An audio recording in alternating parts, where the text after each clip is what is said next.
ஷே விஷ்ணு பிரம்மா நாங்கள் 2 பேர் கணக்கு எங்கள் அண்ணன் ஈஸ்வரன் கொடி கட்டி ஆளுதார், கொடியை கெட்டி ஆளுகிறார். உலக நாடை ஜம்முன்னு ஆண்டு கொண்டே இருக்கார். இப்போ மானிட பிறவி உலக நாடு அரசியல்வாதிய வவ்வா நோய் எல்லாமே தாக்கும்டா. கணக்கு போட்டாச்சு.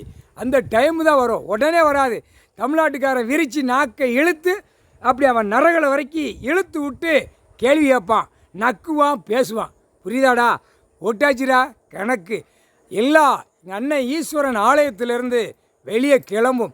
காலாண்டு வச்சு ஏன் மோரே பாருன்னு பிறந்த நாள் செத்தவன் போனவன் அந்த காலாண்டில் வச்சவனை கணக்கு முடிச்சிட்டார்.